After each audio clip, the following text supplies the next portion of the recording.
अस्सलाम वालेकुम नाज़रीन, सोहराब बरकत आपसे मुखातिब है। बिल्ली मुकम्मल तौर पर थैले से बाहर आ गई है और पाकिस्तान के एक बड़े और प्रोमिनेंट सहाफ़ी जो तारीख से वाकिफ़ हैं, उन्होंने खतरे की घंटी नहीं बल्कि घंटा बजा दिया है और उन्होंने पाकिस्तान को झंझोड़ा है कि कम से कम होश के नाखून लें, नहीं तो बहुत कुछ इस मुल्क के साथ होने वाला है। हामिद मीर ने एक कन्वर्सेशन की है, एक मीडिया टॉक की है, वहां पर काफ़ी सारी शख्सियात मौजूद थी और उन्होंने कुछ ऐसी बातें कर दी हैं कि खुदा न खास्ता कुछ हमारे दुश्मन मुतहर्रिक हैं कि जिनका मकसद है 2030 तक पाकिस्तान को तोड़ना। और हामिद मीर साहब के मुताबिक बहुत सारे बैरोमीटर्स हम क्रॉस कर चुके हैं। बहुत ही अलार्मिंग है, बहुत ही खौफनाक चीज है, वो आपके सामने रख देते हैं।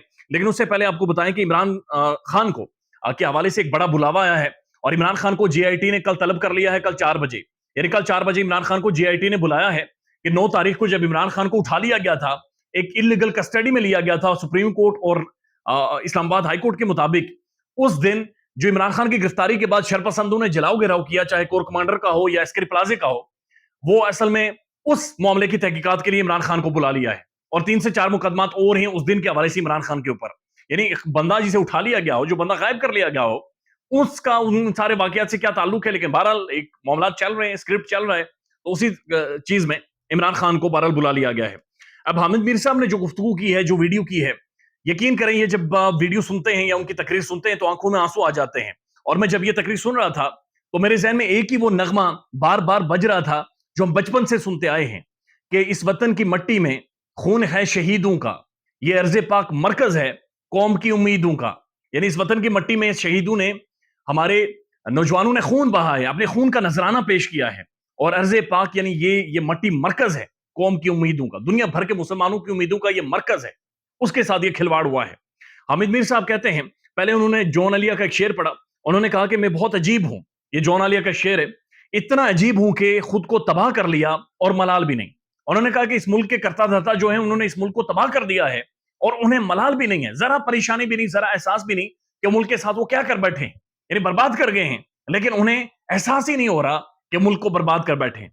उसके बाद उन्होंने कहा कि सबसे पहले इस मुल्क को इस वक्त देखना होगा कि 2018 में तहरीक इंसाफ की हुकूमत कौन लाया था, लेकिन उससे भी पहले यह देखना होगा कि 2022 में शहबाज शरीफ की हुकूमत कौन लाया था।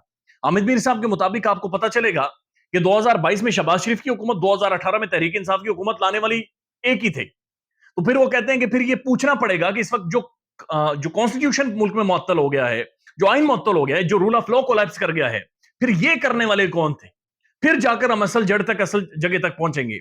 हामिद मीर ने जो अलार्मिंग बात की है, उन्होंने कहा कि मैंने 3 इंडियन थिंक टैंक्स की रिपोर्ट देखी है, यानी 3 इंडियन थिंक टैंक्स की रिपोर्ट इसके ऊपर शाया हो चुकी है कि खुदा ना खास्ता 2030 तक पाकिस्तान टूट जाएगा, पाकिस्तान बिखर जाएगा। जिस तरह से 1971 में हमसे बांग्लादेश अलग हुआ था, इस तरह से पाकिस्तान टूट जाएगा, किरची किरची हो जाएगा।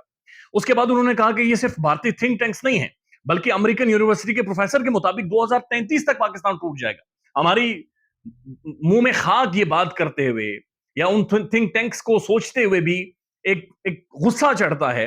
लेकिन आप खुद सोचें कि हमारा दुश्मन हमारी नाक तक पहुंच चुका है। ये जो सारा कुछ पाकिस्तान में हो रहा है, इसका बेनिफिट उठाया जा रहा है और भारत के अंदर कम से कम 600 न्यूज चैनल्स इसके ऊपर काम कर रहे हैं बाकायदा से।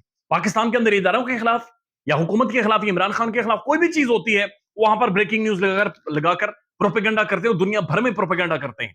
पाकिस्तान के अंदर जो साफी गायब हैं, उसके हवाले से वो दुनिया भर में कंसर्न रेज कर रहे हैं कि जी ये कैसा मुल्क है, कैसी सोवरेन स्टेट है जिसके अंदर उसके साफी यानी ठीक से नहीं रह सकते, और साफी गायब है, मुल्क के अंदर से गायब, और किसी को पता नहीं है कि कहां पर। उसके बाद हामिद मीर साहब कहते हैं कि इन सारे थिंक टैंक्स ने जो बैरोमीटर्स कायम कर रखे हैं, यानी जो मेरिट रखा गया है कि वो रियासतें कोलैप्स करेंगी, तो हामिद मीर साहब के मुताबिक हम उन सारे बैरोमीटर्स के बहुत ज्यादा करीब हैं, यानी हम सारे बैरोमीटर्स क्रॉस कर रहे हैं जहां पर मुल्क खुदा ना खास्ता कोलैप्स कर जाता है। उन्होंने कहा कि 9 मई को जो कुछ हुआ, 9 मई को जो कुछ हुआ, ये हमारे ताकतवर लोगों की, जिन्होंने जमहूरियत के खिलाफ साजिशें की, जिन्होंने हुकूमत के खिलाफ साजिशें की, ये असल में उनकी अपनी साजिशों की वजह से हुआ। अब ये बड़ी इंटरेस्टिंग बात हामिद मीर साहब कर रहे हैं कि 9 मई को जो कुछ हुआ, जो जो जमहूरियत के खिलाफ साजिशें थी, उनकी वजह से हुआ है। जिम्मेदारी सिर्फ एक सियासी जमात पर डाली जा रही है, यानी तहरीक इंसाफ को टारगेट किया जा रहा है, बल्कि हालांकि इसकी वजह कुछ और है। आइन और कानून की बालादस्ती नहीं है इस वक्त मुल्क में। अगर कुछ ना कुछ करना है तो 2023 में इंतखाबात करवाएं, यानी अगर इस सारे कोलैप्स को बचाना है कि 2023 में इंतखाबात करवाएं, और जो मैंडेट जिस पार्टी को जाता है उसे दें, जो पाकिस्तान की मकबूल तरीन पार्टी है उसे दें।